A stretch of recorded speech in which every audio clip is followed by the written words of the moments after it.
दोस्तों आज आईपीएल का 8वां मुकाबला जो था चेन्नई सुपर किंग्स और रॉयल चैलेंजर बेंगलोर के बीच खेला गया, जिसमें चेन्नई ने पहले टॉस जीतकर बॉलिंग करने का फैसला किया। और शुरुआत से ही आरसीबी वाले शायद सोच कर रहे थे कि ये जो पिच है, हालांकि बॉलिंग पिच है, लेकिन बैटिंग इनका जो खेलने का तरीका था, इनका जो खेलने का कंटेंट था, उसे देखते हुए ऐसा लग रहा था कि शायद ये लोग 200 का जो स्कोर है उसको सोच कर आए हैं। और जिस तरीके के पारी फिलिप साल्ट खेल रहे थे, हालांकि वो 16 गेंद में मात्र 32 रन बना पाए और 5 चौके एक छक्के की मदद से उनका जो स्ट्राइक रेट था वो 200 के आसपास था। और उनके आउट होने के बाद देवदत्त पडिक्कल ने अच्छी पारी खेली और सबसे बड़ी पारी जो था वो रजत पाटीदार के बैट से आया। 32 गेंदों में शानदार 51 रनों की पारी, जिसमें 4 चौके और 3 छक्के शामिल थे। लेकिन बीच में एक ऐसा टाइम आया जब आरसीबी का लगातार विकेट गिरता गया और एक समय ऐसा आया कि 19वें ओवर में मात्र 1 रन आया और उस समय लग रहा था कि जो आरसीबी है वो 200 के करीब टच नहीं कर पाएगी। लेकिन टीम डेविड ने जिस तरीके का आतिशी पारी खेली, मात्र 8 बॉलों में 22 रनों की शानदार पारी खेली, जिसमें 3 छक्के और 1 चौके शामिल थे और उनका जो स्ट्राइक रेट था वो 275 के आसपास था।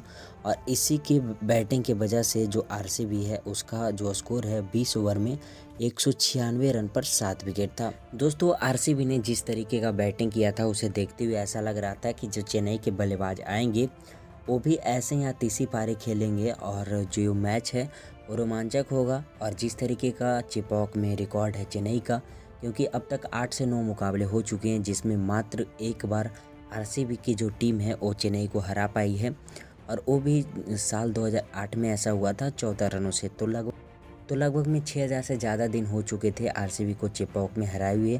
तो ये जो आंकड़ा था, ये जो इतिहास था, बहुत ही बेहद दिलचस्प था और लग रहा था शायद जो चेन्नई है एक बार फिर से उसी इतिहास को कंटिन्यू रखेगी।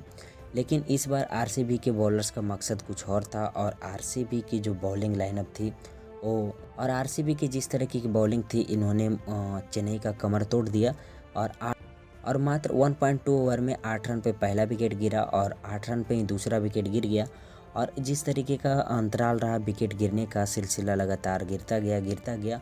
और दूसरा हार का कारण ये है दोस्तों कि चेन्नई का हार का कारण दूसरा ये है कि जिस तरीके का बैटिंग एमएस धोनी ने लास्ट के 16 बॉलों में 30 रनों की शानदार पारी खेली और जिस तरीके का उन्होंने लेट आया, और चेन्नई का जो कैप्टेंसी का डिसीजन था वो काफ़ी हैरान करने वाला था, क्योंकि जिस समय सैम करन आए थे उस समय जडेजा को आना चाहिए था, क्योंकि जडेजा स्पिनर को अच्छा खेलते हैं।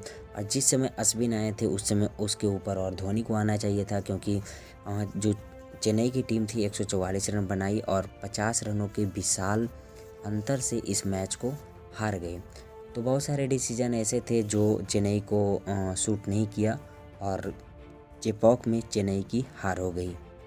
वही बॉलिंग लाइनअप की बात करें तो आरसीबी की तरफ से जो हैं वो 4 ओवर में 21 रन देकर 3 इम्पॉर्टेंट विकेट लिए जॉस हेजलवुड।